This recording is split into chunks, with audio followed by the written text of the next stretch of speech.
লক্ষ্মীপুরে আকবর ট্রেডার্সের প্রতিষ্ঠান থেকে দেশীয় অস্ত্র উদ্ধার, আটক ৩।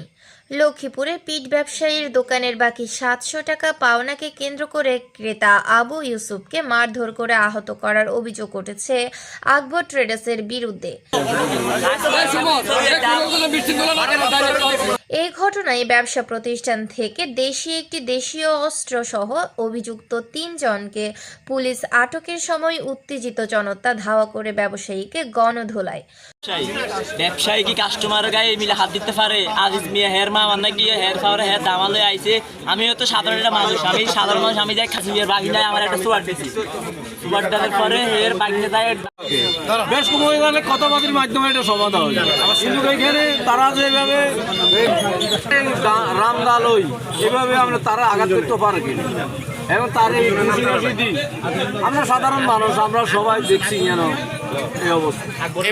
রবিবার ১ জুন রাত ১২টার দিকে লক্ষ্মীপুর পৌরসভার গোডাউন রোড এলাকায় পিট ব্যবসায়ী আকবর ট্রেডার্সে এই ঘটনা ঘটে। পরে স্থানীয়রা আহত ক্রেতা ইউসুফ আলীকে লক্ষ্মীপুর সদর হাসপাতালে চিকিৎসা দিয়েছেন।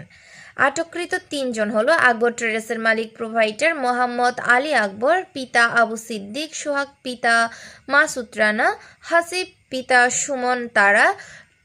দোকানদার আকবর আমার কাছে আইব ২৭৮০ টাকা, আমি ওনাকে ২০০০ টাকা দিছি, উনি খাতার মধ্যে জমা দিছি ১০০০ টাকা, ১০০০ টাকা। এখন খাতাতে ১০০০ টাকা লিখে উনি পুনর্বার আবার লিখে দিল তোমার কাছে ৩৭৮০ টাকা পাবো। আমি কইছি আপনার কোথাও মিস্টেক হচ্ছে, আপনি ভুল করছেন, আপনি আবার একটু খাতাটা দেখেন। তবে আমি কি খাতা দেখুন এগুলো কই উনি আমার হিসাব পাইব ৭০০ টাকা, এতে জমা না দিই ৭৮০ টাকা পাইব। এটা লাই সে আমার মারধর করছে, গায়ে হাত দিচ্ছে। ঠিক আছে। টুমচর ইউনিয়নের বাসিন্দা বলে জানা গেছে। স্থানীয় সূত্রে জানা যায় এই টাকা দিয়ে তর্ক বিতর্ক করে আবু ইউসুফকে দোকানের আটকে রেখে মারধর করার অভিযোগ তুলেন ক্রেতা আবু ইউসুফ। এ বিষয়ে বণিক সমিতির সভাপতি আব্দুল আজিজ, সাধারণ সম্পাদক আবুল কালাম আজাদ কোনো বক্তব্য দিতে রাজি হননি।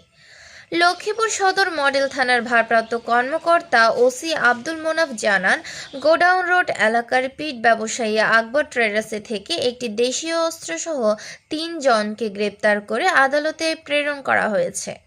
সোহেল হোসেন, ডাক বাংলা টিভি, লক্ষ্মীপুর।